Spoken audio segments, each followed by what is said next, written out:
O livro de Isaías, no seu capítulo 4, versículo 2, diz assim: Naquele dia, porém, o renovo do Senhor será belo e glorioso. O fruto da terra será o orgulho e o esplendor de todos que sobreviverem em Israel. Eu sou o pastor Alan, essa é mais uma Quinta Teológica. E hoje nós vamos falar sobre um assunto bastante difícil, mas ao mesmo tempo prazeroso, que é a caminhada pastoral.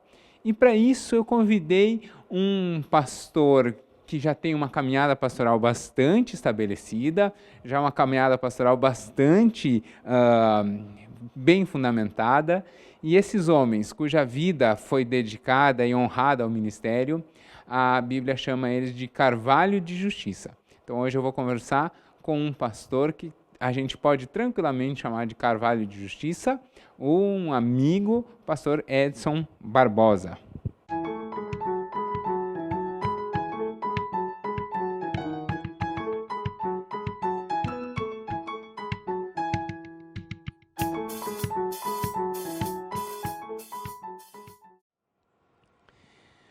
O pastor Edson é formado pelo seminário metodista John Wesley. É John Wesley ou é João Wesley? John Wesley. João em português. Pois né? mas o nome é John Wesley, né? John Wesley. Onde eu achei o seu currículo dizia João Wesley.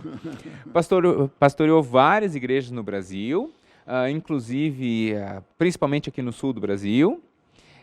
Foi diretor da Cruzada Regional Estudantil e Profissional para Cristo. É fundador do Projeto Renovo, professor do Haggai, foi capelão hospitalar. Quer dizer, é alguém que tem uma trajetória grande no ministério pastoral, não é verdade? Graças a Deus. Bacana. Pessoas como o pastor Edson, a Bíblia chama de carvalhos de justiça. São pessoas que a gente tem como referência.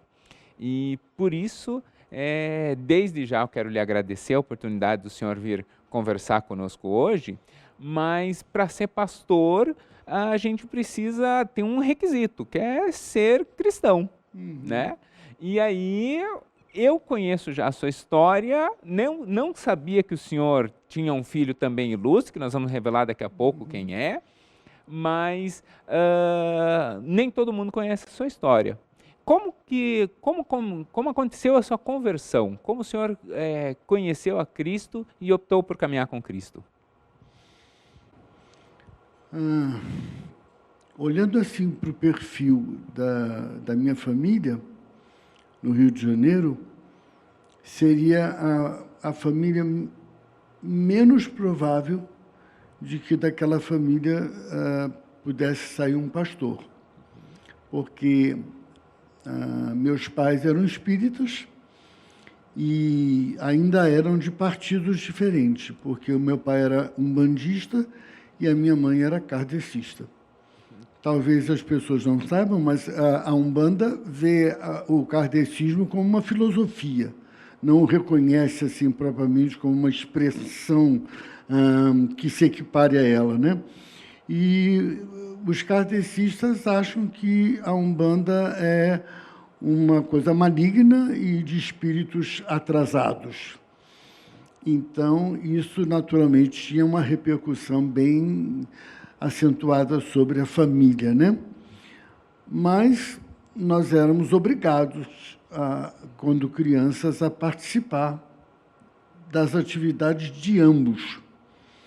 Então, um dia ia com a mãe, outro dia ia com o pai.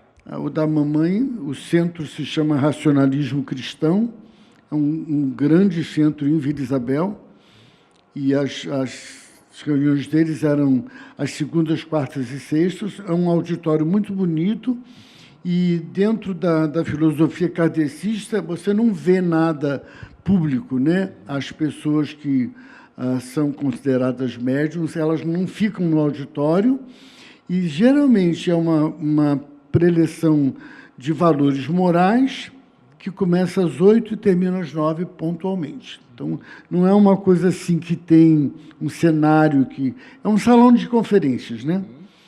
Então, isso, para mim, não era assim propriamente um problema, né?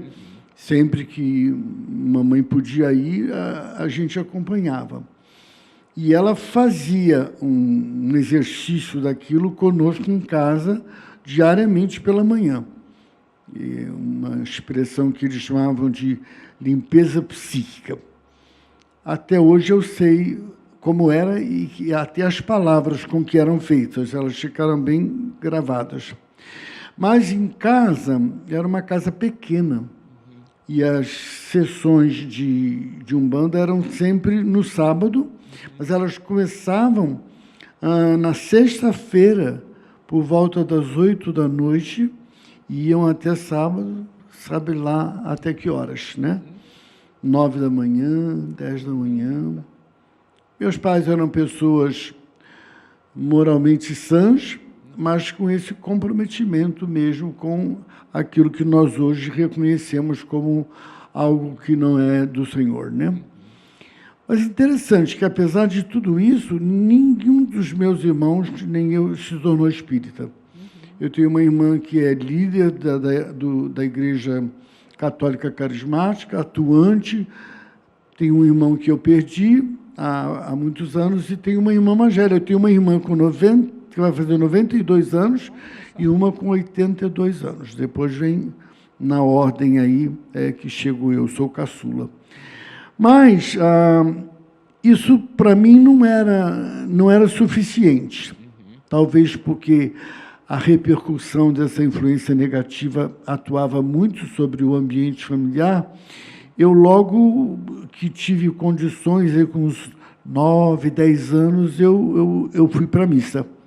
Então, tinha aquilo tudo que terminava no sábado, às tantas horas lá, mas domingo eu estava na missa.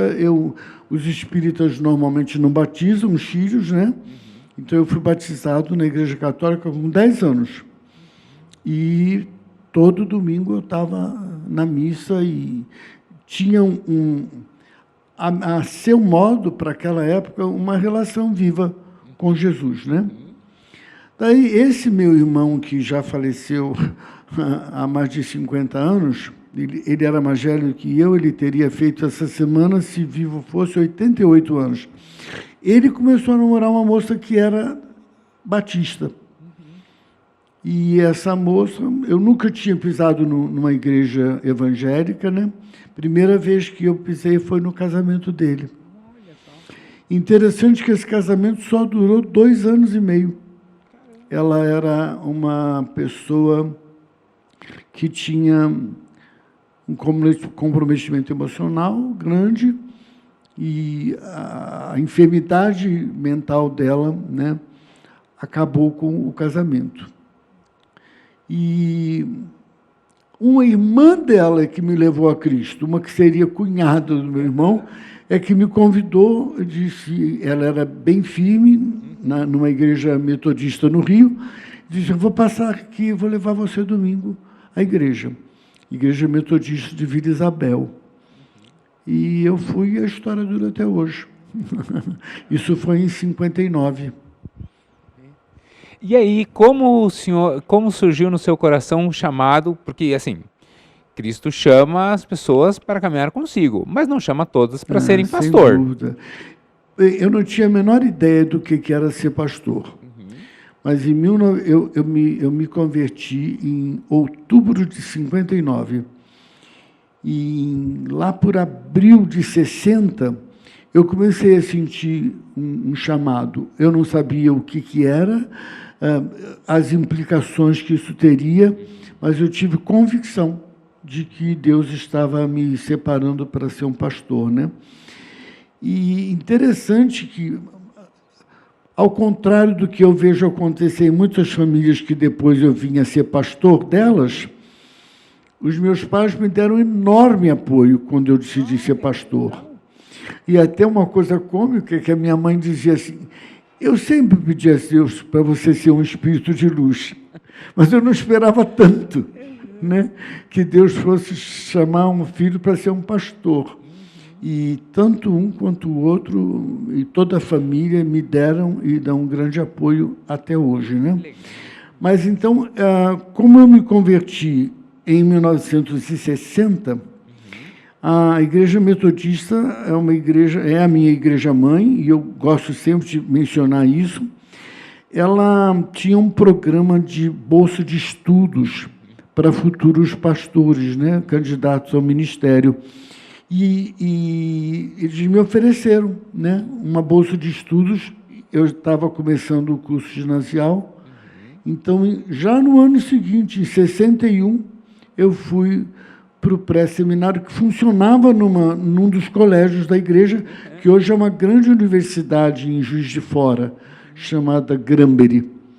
Eu fui estudar no Granbury em 61. Mas eu já fiz 16 anos no pré-seminário. Você cursava os estudos regulares e, ao mesmo tempo, tinha um capelão, alguém cuidando da sua vida como um aspirante, que eles chamavam de aspirante ao ministério, né? Lá eu concluí o primeiro grau e me mudei em 64 para São Paulo. E trabalhei nos escritórios gerais da igreja. Depois, naquela época, estava muito forte o movimento da teologia da libertação, entrando com muita força, especialmente nas igrejas evangélicas mais históricas, né? Luteranos, presbiterianos, metodistas. E eu conheci, numa reunião geral da igreja no Rio, eu conheci um pastor que está vivo, com 92 anos, chamado Erasmo Ungaretti. Ele é pastor em Porto Alegre. E, numa tarde, saímos para caminhar um pouco ali na Praia do Flamengo, onde tem outra universidade metodista, que é o Bennett, e conversando com ele, quis conhecer um pouquinho mais sobre mim. Eu ainda era bem jovem, né? E aí eu falei, estava nesse processo, estava para o seminário maior, que a gente diria, é lá em Rio de Ramos, né? Lá em São Bernardo do Campo, a grande casa dos profetas. E os outros seminários regionais, como o de Porto Alegre, era considerado assim, meia boca, assim, para uma maquiagem pela metade. E aí, naquela tarde, conversando no meio de uma areia da praia lá, com quem eu fui dar uma caminhada com esse pastor, que eu não conhecia, ele se apresentou, dizendo quem ele era, e falou, olha, quer um conselho? Não vai para lá, para esse seminário, porque eles têm uma linha que eu acho que não é a melhor e tal. Mas eu sou diretor do seminário em Porto Alegre. E se você, de fato, tiver intenções, interesse, eu dou uma bolsa de estudos para você. Aí não deu outra. Em 66, eu estava entrando no seminário em Porto Alegre, na Igreja Metodista Wesley, que é um templo belíssimo que tem lá, que é... Essa igreja está fazendo 108 anos agora, está com grandes festejos para celebrar. É uma das arquiteturas de igreja mais bonita que tem no país, em termos da forma como ela foi concebida. E ali eu conheci a que seria minha esposa. Ela era organista lá, e eu fiquei como pastor, coadjutor lá, o ano de 66 e 67, e fazendo o seminário. Em 68, eu fui nomeado pastor da Igreja Metodista lá do bairro Menino Deus, e nos casamos, nos formamos no dia 7 de dezembro, e casamos no dia 14 de dezembro, de uma semana depois, de 1968. E no concílio de janeiro de 69, fomos mandados para Santana do Livramento, lá para a fronteira do Uruguai. Aí começou a comer muito alfajor, inclusive. Com muita alegria. E né? Doce de leite, né? Sem dúvida. Aqueles 6 anos de pastorado lá foram das minhas melhores memórias da vida. Eu fiquei pastor. Eu hoje, quando vejo os pastores com tanta dificuldade numa igreja, eu me lembro de uma época que eu era pastor em 3 cidades diferentes, né? Eu era pastor em Livramento, em Rosário do Sul, que estava a 100 quilômetros de Livramento, e em São Gabriel, que estava a mais 68 quilômetros, tudo isso na direção de Porto Alegre. E eu pregava no domingo de manhã na igreja de São Gabriel, o culto era às 9, terminava, entrava num carro correndo, ia para Rosário, pregava em Rosário às 11. São Gabriel fazia primeiro culto, depois a escola dominical. E Rosário fazia o inverso, né? Fazia a primeira escola dominical, eu chegava para o culto às 11, eu não tinha carro, não sabia dirigir. Os 100 quilômetros de Rosário a Livramento levavam 3 horas e meia. Sim. Porque a estrada não Sim, era asfaltada. era outro tempo, os carros eram outros. Eu pegava 3 carros para voltar para casa. Eu chegava geralmente em casa às 4 da tarde e me preparava para o culto das 7, em Livramento. Quer dizer, eu ainda pregava todo domingo nas 3 igrejas, né? Não sei se aquela turma daquela época era mais ousada, mais corajosa, mas também não tinha outra alternativa. Mas o que me ajudou muito em Santana do Livramento é que as cidades do interior geralmente têm carência de uma liderança, assim, de pessoas para ocuparem determinadas funções. Naquela época, não pegava sinal de TV do Brasil, lá naquela região ainda, mesmo em Livramento. Mas pegava muito bem a TV do Uruguai, TV 10, Canal 10 de Rivera. Então, a porta se abriu porque, no fim do primeiro semestre lá, eu fui convidado para ser secretário de Educação. Eu que dei início ao primeiro curso superior lá, que não tinha nada, criando a Faculdade de Ciências Contábeis. E, naquela época, nós estávamos nos regimes militares, de exceção, lá é a área de segurança nacional, então o prefeito não era eleito, era nomeado, né? Sim. E eu fui como me projetei um pouco no cargo de secretário de Educação, eu fui convidado para ser chefe de gabinete do governo. E aí cumpri, era um general, que era o primeiro prefeito, depois ele se aposentou e um advogado da cidade assumiu, pediu que eu permanecesse. Então, eu acumulei o trabalho da faculdade, o trabalho de chefia de gabinete, né? E aí eu soltei a Secretaria da Educação, porque eu não dava conta. E a igrejas, né? Acho que as igrejas nunca cresceram tanto como naquela época. Mas, por isso, eu digo que foi um tempo muito, muito frutífero, né? E a televisão, que não tinha do lado de cá, eles não tinham outra coisa para ver, eles eram obrigados a me ver. Então, teve uma época que eu tinha, ao mesmo tempo, 3 programas de televisão. Eu tinha um programa chamado No Mundo da Criança, tinha um outro só de entrevistas. Então, todo mundo relevante que passava lá, quem era chamado para entrevistar era eu, no Canal 10. E tive um outro chamado Música, Fé e Inspiração, que era um tipo Jô Soares, assim. Batia papo, cantava, tocava e entrevistava pessoas. É uma escola, né? A gente poder fazer isso na casa dos 20 foi uma dádiva. Mas o senhor falou aí de música, fé e inspiração. A minha próxima pergunta é justamente nesse viés.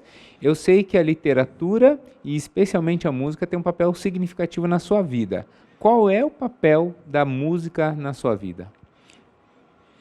Eu diria que ela é o papel e as cópias. Tudo na minha vida, eu sou uma pessoa que escuta música o dia inteiro. E, para mim, eu não posso dizer propriamente que eu tenho preferência. Se é uma música de boa qualidade, ela pode ser gênero eclético. Eu posso escutar, hoje de manhã, a manhã inteira, música clássica, e escutar um samba de roda a tarde toda. Tudo depende da qualidade daquele trabalho, né? Mas eu nasci na entrada do Morro da Mangueira.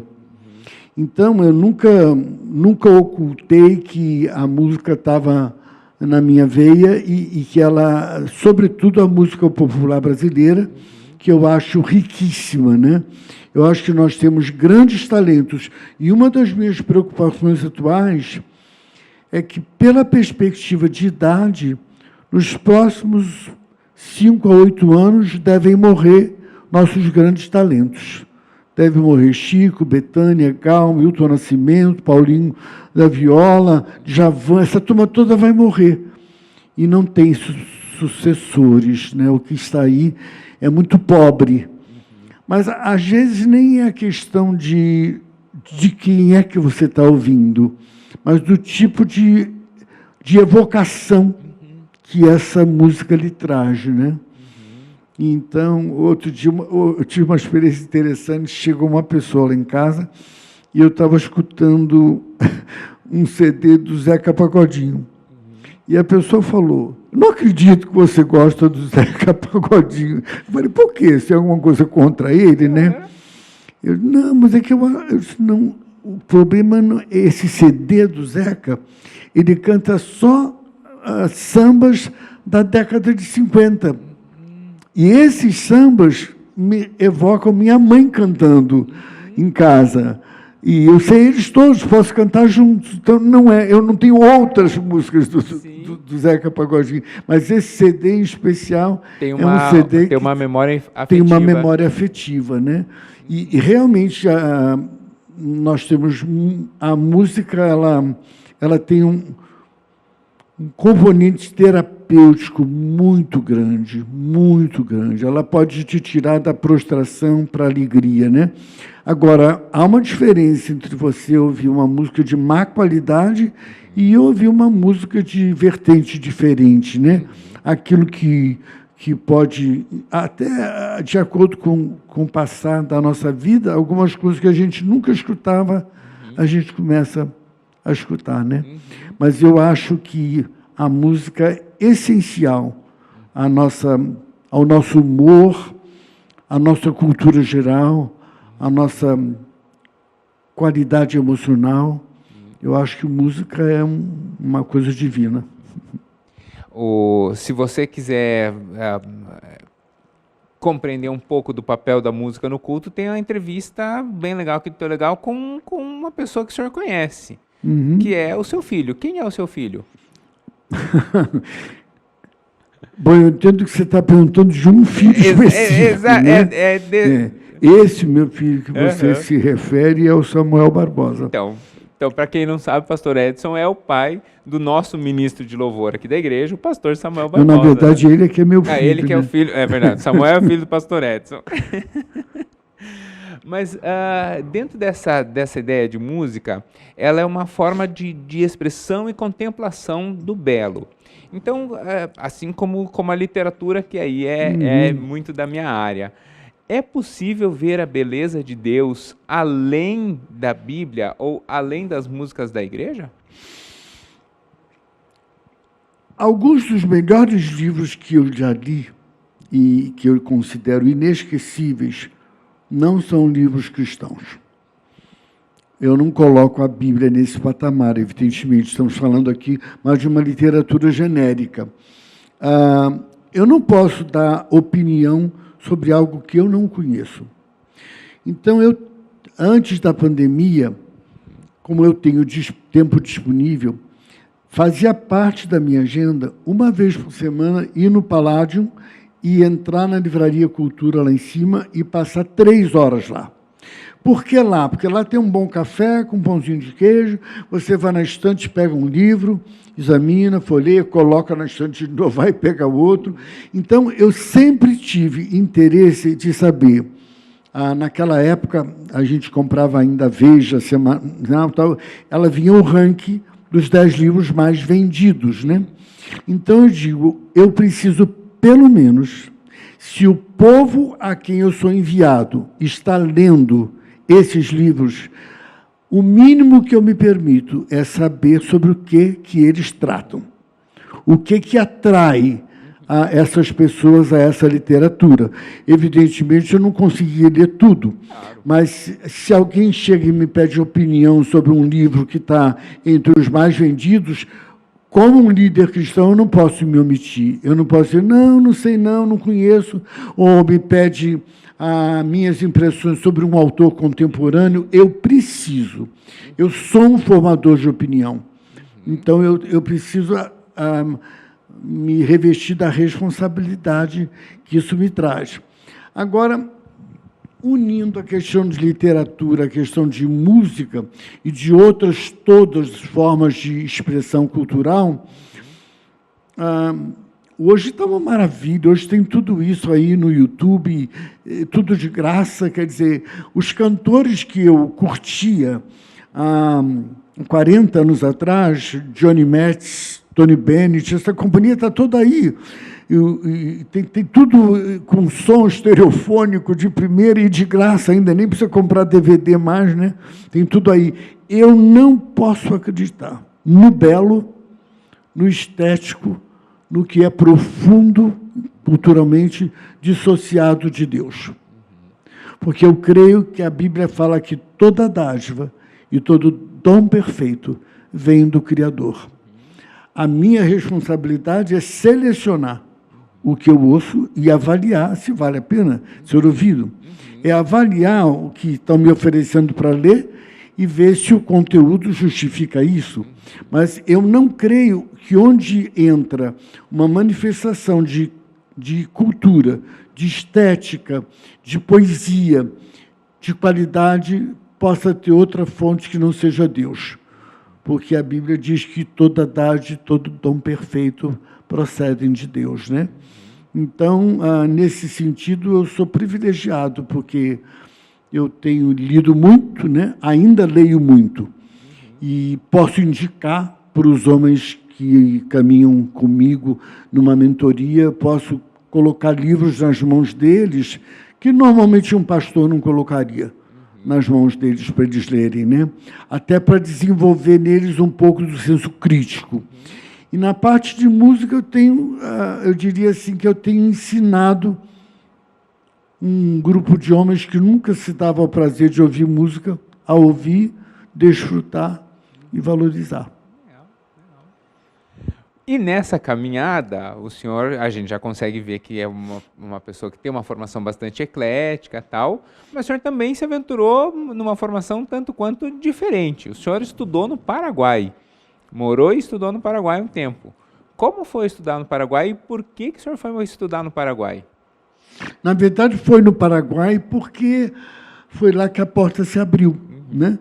Eu já tinha sido, anos atrás, capelão aqui no Hospital das Clínicas e no Hospital Evangélico. Só que, na nossa realidade, eu não posso falar dos outros países da América do Sul ou Latino, porque eu não tive vivência a não ser no Paraguai. A figura do capelão é de um pastor que entra no quarto de um paciente e lê uns trechos da Bíblia e faz uma oração e vai embora. Isso está muito longe de ser o que é realmente capelania. Existe uma escola que, por acaso, está no Paraguai, em Assunção. Lá tem uma universidade do Centro Médico Batista. Esse modelo é copiado da Europa e dos Estados Unidos, onde a figura do capelão não é propriamente uma figura religiosa, mas onde o capelão é um profissional da área de saúde. Ele está presente o tempo todo, ele que faz o elo de ligação entre a família e o hospital. Não é o médico, é o capelão. É ele que dá uma assistência emocional junto com o psicólogo.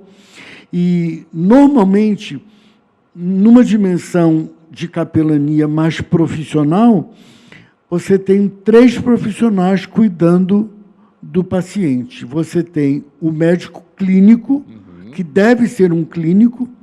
Você tem um capelão, que seria uma pessoa que estudou capelania, e você tem um psicólogo. Porque na nossa geratriz tem um corpo físico, tem uma mente, que seria relacionado mais com alma, e tem um espírito. Então, a nossa visão em capelania de saúde integral inclui corpo, mente, alma e espírito. A palavra alma, no nosso ambiente de igreja, é muito confusa, porque a gente fala, vamos fazer uma grande campanha para ganhar almas para Cristo. Mas não é verdade. Nós queremos ganhar a pessoa como um todo, mas o novo nascimento não é uma realidade emocional, nem mental. Ela é uma realidade espiritual, né? Então, a alma, quando nos referimos em termos de sanidade integral, a alma, estamos falando de mente, de razão. E, nesse sentido, esse curso é um curso que ele ainda existe, né? Eu fiz em 2002, mas ele é um curso que é sazonal, de vez em quando ele acontece. Por quê? Porque ele tem que acontecer com residência, você tem que morar no hospital 3 meses. Como ele se desenvolve? Toda a parte da manhã você tem aula, mas você tem aula com médicos. Você vai estudar qual é a abordagem de um paciente que tem problema cardíaco. Como a abordagem tem que ser diferente com um paciente que está em hemodiálise diária. Você tem que ter uma abordagem totalmente diferente com o paciente terminal. E todas as aulas são ministradas por médicos dessas áreas e de especialidade, né? E cada paciente que está lá é acompanhado por essa tríplice dimensão de profissional. E quando a gente discute o problema do paciente, a gente discute com os 3. Aí ele avalia mais ou menos qual tem sido a nossa conduta, né? Então, o que você termina? Você termina ali mais ou menos com o que nós chamaríamos de um mestrado. Você tem um TCC para desenvolver e é muito difícil escolher a área. Foi uma experiência que abriu o meu universo assim, de uma maneira única. Eu diria que a minha própria caminhada ministerial é uma até 2002 e outra depois de 2002, porque me obrigou a ler muito, me obrigou a avaliar materiais que eu não avaliava antes, né? E você é, então, considerado um capelão, e o meu trabalho final foi sobre luto. E a especialidade que eu fiz foi de pacientes terminais crianças. Foi uma experiência bem marcante assim, para mim. E hoje, agora, vendo essa pandemia aí, eu fiquei muito preocupado com essas pessoas que não puderam vivenciar o luto, né? Que perderam seus entes queridos, não teve velório, não teve uma cerimônia cristã, se enterrou, cremou e pronto, porque o luto é parte da vida humana. Nós temos que aprender a vivenciá-lo. Quando minha esposa morreu, ela morreu no mês de março e eu decretei luto até dezembro. Me afastei de tudo, porque eu disse, eu tenho que chorar agora para não chorar a vida toda. E o que eu vejo é que essas pessoas vão viver praticamente, por não poder viver o processo de luto, elas vão viver esperando a outra pessoa voltar. É um grande prejuízo que a pandemia está trazendo, é a não vivência do luto. Aliás, eu acho que a igreja é muito omissa em relação ao luto. Nós temos uma cultura que, se nós temos uma roda de amigos e surge o assunto morte, na mesma hora alguém vai dizer, mas não tem outro assunto? Será que não podíamos falar de uma coisa de mais bom gosto? Quando, na verdade, no meio cristão, essa deveria ser uma reflexão frequente, madura, né? Porque é uma experiência que todos nós vamos viver ou contribuir para que outros vivam. Então, foi maravilhoso. Lá se chama Centro Médico Bautista. Hoje é a Universidade Bautista. Se alguém tiver interesse, entra no site, procura saber quando tem um outro curso. Eles chamam de Escola Internacional de Educação Clínica Pastoral. Esse é o nome do curso. Não, um enfoque incrível, né? Porque realmente é uma escapatória que não tem, né? Todos nós, mais cedo ou mais tarde, vamos vivenciar alguém isso. Querido, né? Sem dúvida. E, além disso, o senhor também foi professor no Instituto Haggai. O Haggai é uma história muito bonita. O doutor Haggai faleceu, acho que agora há uns 3 ou 4 anos, né? Com 90 e tantos. Mas interessante é como começou, porque o doutor Haggai era filho único, praticamente, e ele, muito jovem ainda, ele começou uma vida profissional bem-sucedida. Ele era um empreendedor, um empresário, né? E ele começou a ganhar dinheiro, dinheiro, dinheiro. Ele já era ali um cristão, e ele foi para a presença de Deus e perguntou para Deus por que que ele estava ainda numa idade tão tenra, ganhando tanto dinheiro, que ele precisava descobrir o que que Deus tinha de plano para isso, né? O propósito O desse propósito- sucesso O dele. propósito. E o que Deus respondeu para ele foi: eu gostaria que você ganhasse muito mais. E eu vou, se você seguir as minhas orientações, você vai ganhar muito. Porque eu queria que você criasse um movimento de nível mundial de como treinar cristãos para serem missionários na sua profissão, para entenderem que ser missionário não é uma opção para o cristão. Todos nós devemos ser. Mas para cada um pastor que eu preciso numa igreja, eu preciso de 50 profissionais na sua área, testemunhando primeiro através da excelência do seu serviço, e segundo através da coragem de se identificarem com Jesus, né? Então, o Haggai hoje está em 100 países, né? Alcançou aquilo que Deus desafiou ele a fazer. Essa é uma história muito bonita. Eu lembro que um dos dias mais tristes da minha vida, e era um dia de uma profunda tristeza sem motivo, não tinha acontecido nada. Lógico, o dia que eu perdi meu pai, por exemplo, foi um dia profundíssima tristeza. Mas foi um dia em que eu estava muito triste, assim, e não tinha não Uma tinha razão gatilho. específica.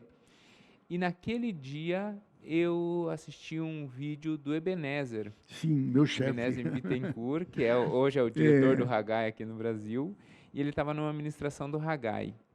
E aquele dia ele não estava numa ministração do Haggai, ele estava ministrando diretamente ao meu coração. A ministração do Ebenezer foi marcante para a minha vida. Até Aliás, hoje, atualmente tem muita coisa boa do Haggai, inclusive do Ebenezer. Disponível no site do Haggai, tudo tem sim, vale a muito pena. bacana, é muito bacana. Foi uma experiência muito boa. Eu conheci o Ebenezer quando ele tinha 15 anos e era organista do acampamento Palavra da Vida. Ele é da cidade de Casa Branca, no interior de São Paulo, né? Quer dizer, temos uma amizade aí de, sei lá, quase 60 anos, né? Caramba. Mas nesse trabalho do Haggai, e principalmente nesse trabalho do Paraguai, e na vida pastoral toda, o senhor trabalhou cuidando de pessoas. E cuidar de pessoas feridas e machucadas talvez um dos mais preciosos, mas ao mesmo tempo um dos mais difíceis pontos da vida pastoral. Pregar no domingo, o pastor Lobo aqui da igreja brinca que pregar no domingo é a cereja do bolo, né? Porque é no dia a dia, cuidando ali das dores, que é a verdadeira essência do ministro e do pastor. Então, cuidar de pessoas machucadas e feridas é bastante difícil. E o pastor precisa se preocupar com a pessoa, se colocar no lugar dela, mas, ao mesmo tempo, é preciso um certo distanciamento, porque a gente tem que cuidar do ferido sem se ferir também, né? Como fazer esse equilíbrio? Eu vi na vinda para cá, no carro, eu estava chamando a atenção do meu filho para uma terminologia que eu acho que precisa ser urgentemente restaurada para poder responder uma pergunta como essa. Primeiro que a Bíblia fala em fruto do Espírito, ela fala em dons do Espírito e ela fala em talentos naturais. São três coisas que são misturadas numa panela e a gente acaba não entendendo nenhuma delas. O fruto do Espírito é singular. Toda pessoa nascida de novo recebeu o fruto do Espírito, mas ele é singular, ele não é plural. Isso significa que, quando eu nasci de novo, eu recebi uma série embrionária de capacitações para viver a realidade do reino. Todas aquelas dimensões do fruto do Espírito, amor, alegria, paz, bondade, benignidade, fidelidade, mansidão, domínio próprio, elas são para a nossa vivência em comunidade de fé. Capacidades para nós edificarmos a igreja. Mas eu diria assim, numa metáfora, que é como se fosse uma grande bergamota, que é um fruto só, mas que tem diversos gomos, que seriam essas manifestações do Espírito. Mas dons espirituais é outra coisa. Dons espirituais, eles... preciso retornar um pouquinho. O fruto do Espírito é para desenvolver o caráter de Cristo na minha vida. Todas aquelas expressões, elas são como se fosse uma descrição da pessoa de Jesus, né? Agora, os dons espirituais, estes sim, são ferramentas para que nós usemos no contexto da igreja. Quando eu digo contexto da igreja, eu não estou falando do templo, não estou falando da localização geográfica, eu estou falando do corpo de Cristo mesmo. Da comunidade. Da comunidade. Uns edificando aos outros. Então, uns, de acordo com o histórico de vida que tiveram até antes da conversão, crescem mais depressa em algumas áreas que já era meio moldada no seu caráter, e outros crescem em outras, mas, na verdade, esse processo vai do novo nascimento até o dia que a gente morre. Sim. Né? Sim. O caráter de Cristo é formado em nós através do desenvolvimento do fruto do Espírito. Agora, quando a gente está falando em dons espirituais, aí sim a gente está falando em capacidades, vai nos identificar áreas de ministério onde um pode atuar, outro não deve atuar, onde uma pessoa vai muito bem. Nós perdemos de vista isso quando fazemos uma eleição para cargos na igreja. Quando a gente nunca fez na igreja um laboratório de pesquisa sobre como descobrir dons espirituais. A Bíblia, uma corrente fala em 12, outra fala em 21, não tem problema, não vamos discutir por isso, mas são capacidades dadas por Deus para que nós possamos cumprir o ministério. Nós entendemos que uma pessoa que foi para uma faculdade de teologia e se formou em teologia é um pastor. Mas isso tem massacrado uma série de pessoas que não têm nenhum dom de pastoreio. Sim. E que são obrigadas a estar numa posição que não corresponde. Uma pessoa pode ser um mestre na palavra, ser um excelente pregador e ser um fracasso como pastor. Porque o dom de pastor é uma coisa. Tem alguns que... tem um trecho na Bíblia lá que descreve os dons, fala em pastor-mestre. Nós temos alguns pastores que têm o cumulativo. Além de ter o dom de mestre, que é o dom de ensinar a palavra, eles também têm o dom de pastorear, que é cuidar do rebanho. Mas eu conheço excelentes mestres que são um fracasso como pastores. E conheço pastores que o que eles sabem dá para o gasto. Eles não são conferencistas da palavra, né? Mas eu sinto que nós estamos numa crise muito grande, porque cada vez temos menos pastores.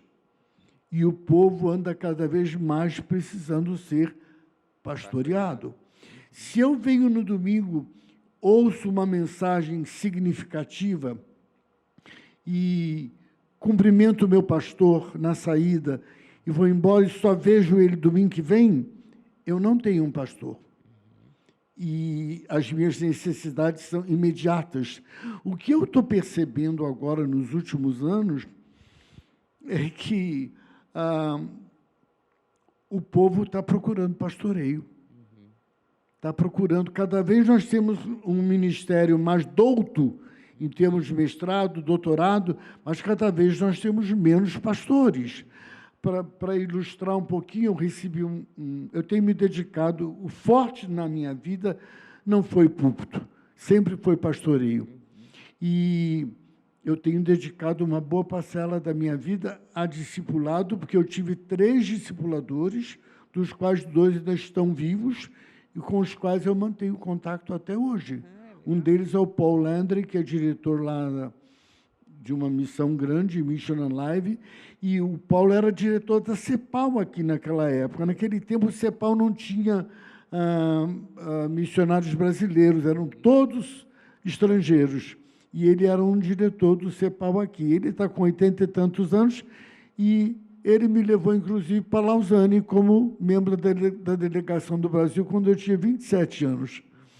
E ele continua sendo um homem que é uma referência para mim. Eu tive doente, eu tive um problema de uma cirurgia no cérebro há 8 anos atrás. Ele veio dos Estados Unidos aqui e ficou uma semana comigo. Então, esse discipulado do corpo a corpo, ele saía de São Paulo e ia a Santana do Livramento. Pegava um avião até Porto Alegre e um ônibus, 6 horas de Porto Alegre a Santana do Livramento, e ficava 4, 5 dias comigo. Esse era um ministério de pastoreio mesmo, né? Mas outro dia um empresário de São Paulo me telefonou e disse: o senhor não me conhece, mas eu conheço o senhor, eu tenho visto algumas das suas mensagens no YouTube. E eu, muito prazer e tal, o que eu posso servi-lo? Ele disse: se eu fosse uma vez por mês a Curitiba, chegasse assim no fim do dia e me hospedasse no hotel, não lhe daria nenhum trabalho, o senhor não teria responsabilidade de hospedagem, nada. Mas no outro dia, o senhor me daria a manhã e a tarde. No final da tarde, eu pegaria um avião e voltaria para São Paulo. Quanto o senhor me cobraria? Eu falei: olha, o senhor não tem uma igreja? O senhor não tem um pastor em São Paulo? Ele disse: eu tenho. Meu pastor é uma pessoa que eu respeito muito. Eu não vou sair da igreja, eu contribuo significativamente no plano financeiro, porque sou uma pessoa bem-sucedida, mas eu quero ter um pastor. Eu quero ter alguém que eu possa dizer: esse é o meu pastor. Eu disse: olha, se eu tivesse com 40 anos, talvez eu lhe apadrinhasse, mas eu não tenho mais espaço nem energia para assumir um compromisso desse. E queria lhe dizer mais uma coisa para mudar a sua mente. Nem que o senhor me pagasse altíssimas quantias, o senhor não teria suficiente recurso para pagar o que isto vale. Portanto, que a sua maneira de buscar esse recurso não seja com base no que o senhor pode pagar, e sim daquilo que tem valor, que vai além do recurso. Eu diria assim que nós estamos vivendo um momento de muita crise, porque, às vezes, uma pessoa não é obrigada a ter todos os dons, né? E eu conheço pastores que têm um ministério pastoral altamente significativo e que não pregam, que não vão para o púlpito, porque eles não são pregadores, né? Eles não são mestres, são só pastores. Alguns são só mestres, outros, alguns poucos são pastores mestres, né? Mas isso na própria terminologia de dons espirituais da Escritura, né? E aí é justamente em função dessa crise no ministério pastoral, e que acaba refletindo no dia a dia da igreja, que surge a ideia do renovo. A ideia do renovo, ela era mais assim de um discipulado de vida. A gente ficava 3 dias juntos, né? Alugamos uma chácara, faz 3 anos que eu entreguei essa chácara, ficou 18 anos comigo. Nós chegávamos na sexta-feira e íamos embora domingo, um pouquinho antes do almoço. A ideia é 2 anos, né, de caminhada. No fim de 2 anos, ele opta se quer ir para um renovo permanente ou não. O permanente existe, vai se reunir no final desse mês agora, porque está parado há 2 anos com a pandemia. Mas a ideia é de que algumas pessoas nunca mais querem sair daquele contexto. Então, elas entram num grupo permanente, que já tem liderança colocada para a hora que eu não estiver mais, não sofrer nenhum tipo de mudança. Qual é o segredo? Dar risada. O que nós vamos fazer hoje? Pescar. Onde é que nós vamos comer hoje? Vamos fazer um sorteio, tem 3 opções. Onde é que vocês querem ir? Eles cozinham, eles limpam o chão, o camarada tem um doutorado e está limpando a cozinha, lavando a louça. Onde todo mundo vira uma coisa só, mas onde a gente cria um ambiente, por isso tem que ser 2 anos no mínimo, para se abrir, para falar: eu não estou bem, o meu casamento está fracassado, ninguém é melhor do que ninguém ali. Aquilo que eu jamais tive na minha comunidade de fé local, eu tenho lá. Coisas que eu nunca pude abrir, eu tenho aqui. Se eu não quiser me abrir em grupo, eu sempre recomendo para eles assim, nós temos, em média, um grupo de 12 a 15 homens. Você não é obrigado a se tornar íntimo de 15, mas é impossível que, nesses 2 anos de caminhada, você não encontre 2 ou 3, dos quais você possa se aproximar mais intimamente, comunhão com todos, mas esse nível de transparência com 2 ou 3. Ninguém precisa nem deve andar sozinho, né?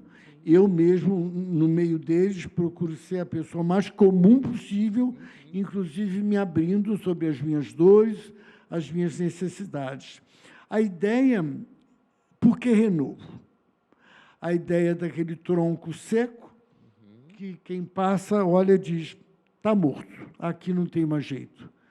Mas que a vida ainda está lá, precisando que a gente sopre nas cinzas, né?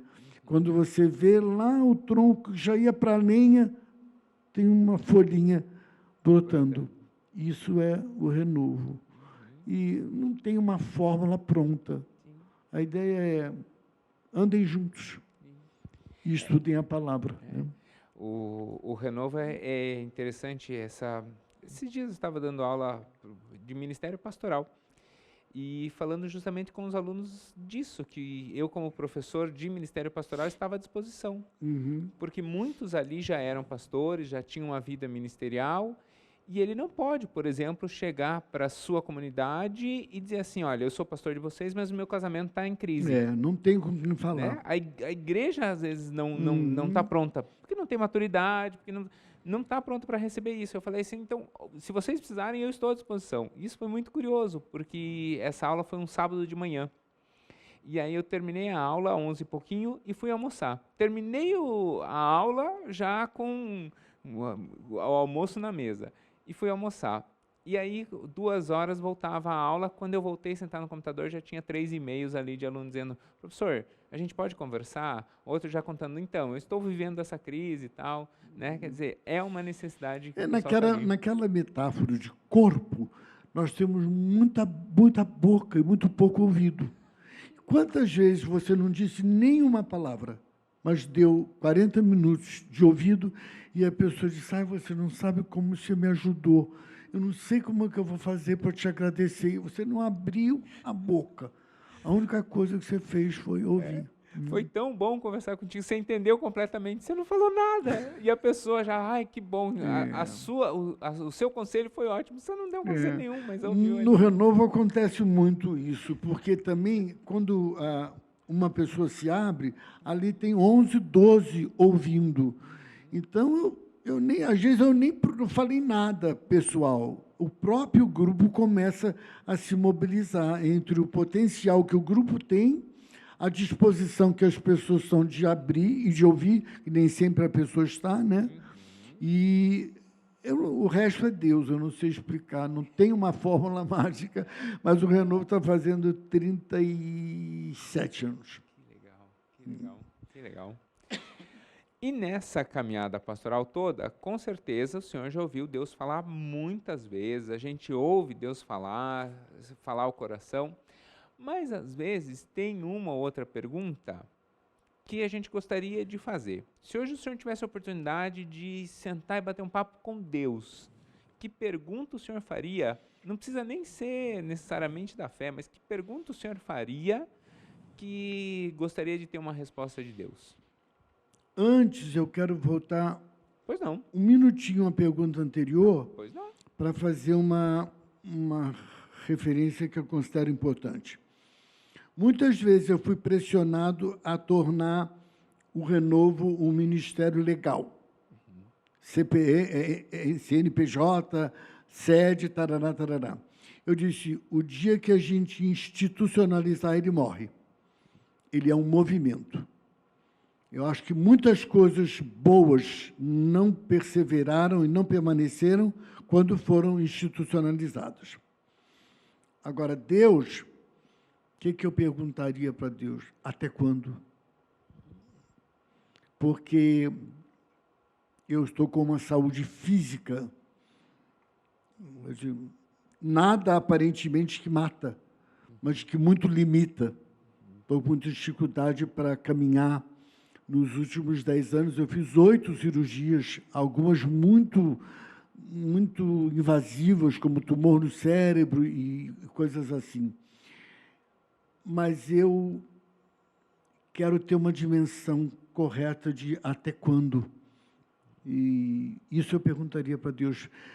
Não é com sede de eternidade, é para não perder tempo.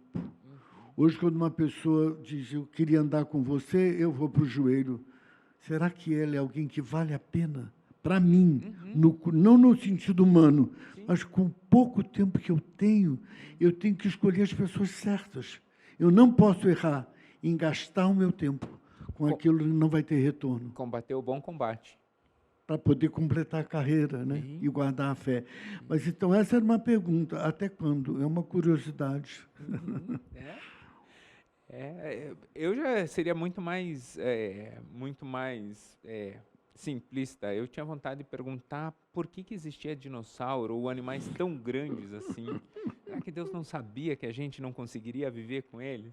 Eu tinha, sabe, essa Mas ele curiosidade. deu isso para uma época em que era possível conviver. Pois é. Você não vai encontrar nenhum dinossauro aqui na rua. Eu tenho essas curiosidades. Por que era tão diferente antes? Mas tudo bem. E que conselho o senhor daria para o senhor, como um pastor experiente, que conselho o senhor daria para alguém que está começando a sua caminhada na fé? Porque o senhor é alguém que tem não só uma experiência pastoral muito grande, mas também uma caminhada longa na fé. Eu diria que esteja preparado para as lutas. E eu fico muito incomodado com essas promessas fáceis que alguns segmentos do cristianismo oferecem.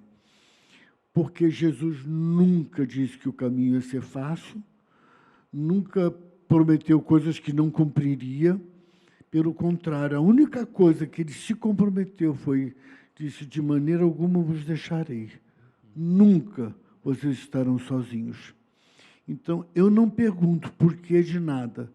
Eu só agradeço a Deus, porque seja o que for que ainda tiver que passar, Ele está presente.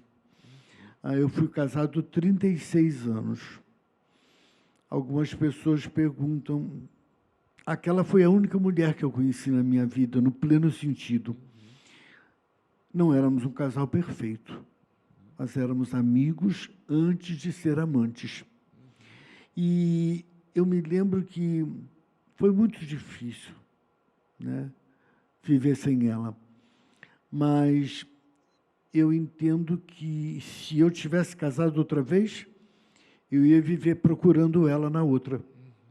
Isso não seria justo. Né? Nem com ela, né? Nem com a nova companheira. Então, eu aceitei como sendo a forma que Deus achou que era melhor e procuro descansar nele cada dia e viver de uma certeza que eu tenho certeza que ela não sabe como eu estou, né? Ela está num outro plano agora, mas ela ficaria muito feliz de me ver feliz e com uma vida plena. Isso porque eu vivi um luto de 1 ano. Se eu tivesse querido, no dia seguinte, estar normal, teria alguma coisa errada, né? Eu sou de carne e osso, como qualquer outra pessoa. E que conselho o senhor, como um pastor experiente, daria a um jovem pastor, ou alguém que está almejando a caminhada pastoral? Eu perguntaria primeiro se ele tem certeza de que ele tem um chamado pastoral, porque eu acho que há muita confusão, né? Você pode entrar no seminário, aliás, me preocupa muito, eu acho, pode ser que eu não esteja muito bem informado, tá? Eu acho que os seminários cada dia estão mais vazios, de um modo geral. Ou a metade do pessoal que está lá não tem nenhuma intenção de ser pastor. Pode ser. O seminário, o curso teológico, virou um degrau para outros cursos. Mas, como eu tenho 55 anos de ministério, o ministério pastoral reconhecido, carteira assinada, profissão, tem 15 anos. É uma coisa muito recente. Sim. Então, uma coisa que não acontecia antes do curso teológico ser um degrau, ele hoje é. Porque se eu fizer um curso teológico, eu tenho alguns créditos num outro curso. Então, é conveniente, mas eu não vou ser pastor. Eu apreciaria ver uma pesquisa que me apontasse nos seminários sérios, tá? Dentro dos seminários sérios, quantos pretendem ser pastores? Claro, ele pode não pretender ser pastor, mas para ser um docente teológico, que é de igual valor. Sim. O problema é quando a gente não sabe o que a gente vai ser. Então, me preocupa um pouco isso. E uma outra coisa que me preocupa é que, cada vez, uma pessoa que se forma em teologia, pura e simples, eu disse que ela se formou em nada para fazer coisa alguma, a menos que ela não. Eu vou fazer uma especialização em línguas bíblicas, eu vou me formar vou fazer uma pós-graduação em teologia sistemática, a menos que ela tenha um foco. Ela é uma pessoa que se formou em nada para fazer coisa nenhuma, porque ela não encontra emprego em lugar nenhum com esse diploma. Agora, você vê que os católicos, eles estão anos-luz na frente, porque o curso é de filosofia, com matérias de teologia na grade. Então, ele sai já professor. Ele já pode dar aula, já tem um emprego. Eu acho que isso daí está, no mínimo, 50 anos atrasado, carente de uma revisão de postura didática, né? Verdade. E qual, dentre todos os livros da Bíblia, qual é o seu livro preferido? E por quê? É difícil dizer um, mas eu vou dizer mais que um. O livro de Hebreus, que é uma aula sobre a encarnação e sobre a morte substitutiva de Cristo, né? Acho Hebreus tremendo na formação de uma cristologia rica, né? Eu gosto muito de Atos dos Apóstolos, porque é uma história viva que nos faz redescobrir a nossa identidade. Eu gosto muito do Evangelho de João. Eu ficaria com esses 3. E quem escreveu Hebreus? Até hoje estão procurando. O senhor também não tem opinião sobre isso? Até hoje estão procurando. Me importa mais. Dizem alguns que foi Lucas, não sei, mas eu prefiro ficar com o conteúdo do que com o autor. Do que com o autor, tá bom, tá bom. E que pergunta eu não fiz, mas eu deveria ter feito ao senhor?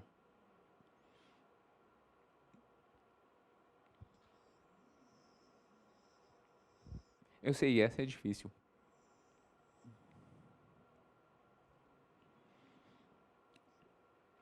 Talvez como é que é enfrentar essa etapa final da vida com bom humor, seguro e feliz, sem medo. Eu acho que é muito bom viver. Eu acordo cada dia com vontade de viver. E aí é que entra o que ainda falta, porque só vale a pena ir depois que não faltar mais nada. Mas a minha confiança é que Deus está no controle disso. E que vai lhe permitir... Sem dúvida. Aquilo que tiver nos planos dele, não vai ficar nada pela metade. Eu tenho certeza disso. Eu queria terminar com esse texto da palavra. Pois não. Que, para mim, é um texto de meditação diária. Os meus olhos te viram quando você era ainda uma substância sem forma no ventre da tua mãe. E isso é quando o espermatozoide do papai encontrou o óvulo da mamãe. Ali eu já tive vida e já comecei a ter forma. E ele disse que ali, naquele contexto, no livro dele, foram escritos todos os meus dias, cada um deles escrito e determinado, quando nenhum deles havia ainda. Eu creio que a gente veio com data de voltar. Eu creio que a gente pode incumpridar a vida, mas não pode abreviar. Porque às vezes a gente ouve de uma pessoa, está no hospital, estão esperando já 15 dias que a família permita que se desligue os aparelhos, que é incumpridar. Mas ela já morreu, a pessoa já foi. Então, quando desligou o aparelho, se consumou o que já estava determinado. Eu não quero nem mais um dia, nem menos um.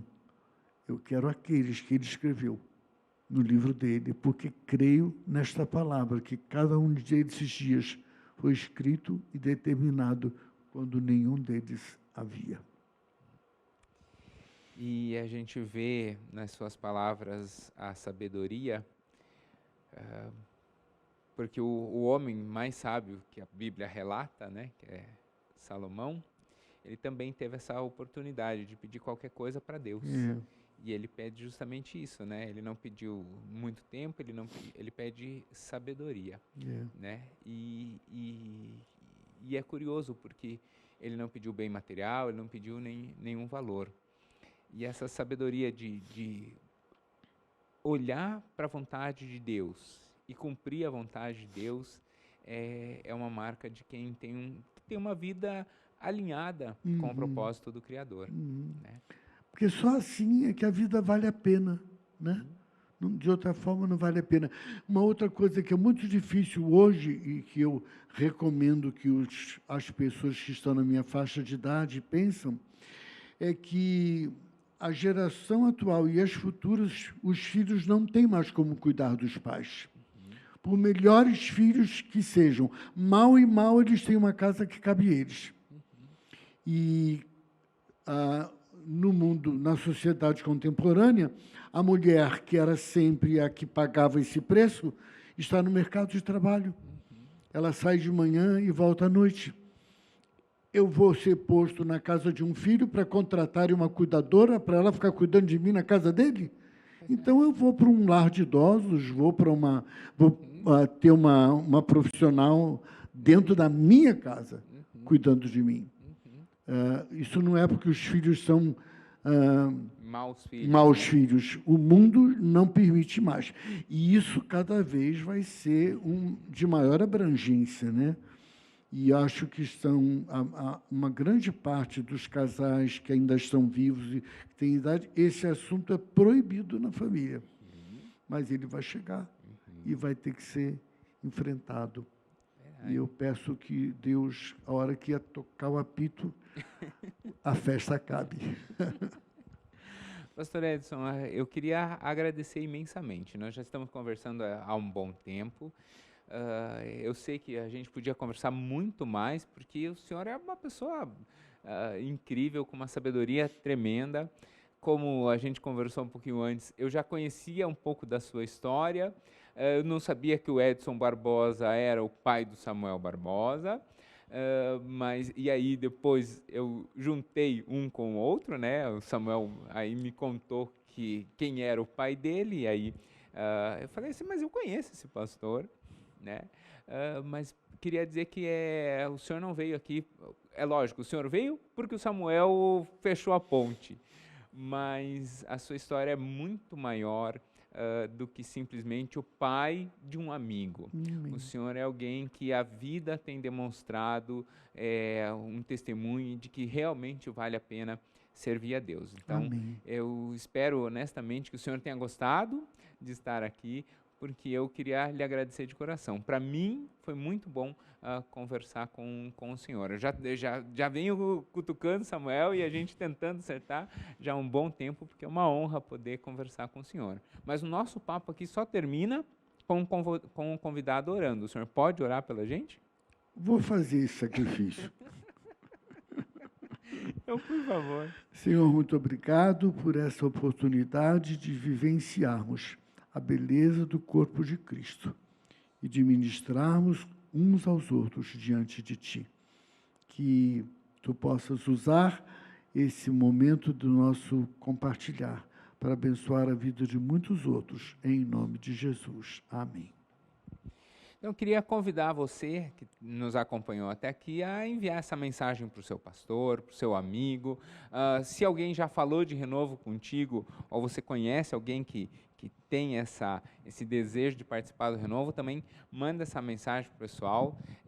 O pastor Edson é alguém que vocês notaram aqui, alguém que tem uma experiência tremenda, uma história tremenda para contar, e a gente não vai deixar essa história acabar por aqui. Então ajuda a compartilhar, a chegar a mais pessoas. Você vai ter aqui na descrição também o canal do Pastor Edson, tem alguns vídeos dele do Haggai também. Nós vamos deixar aqui uma série de vídeos na descrição para você ver mais informações a respeito desse grande homem de Deus chamado, eu ia chamar de Pastor Edson Barbosa. O pastor já faz parte do nome, né?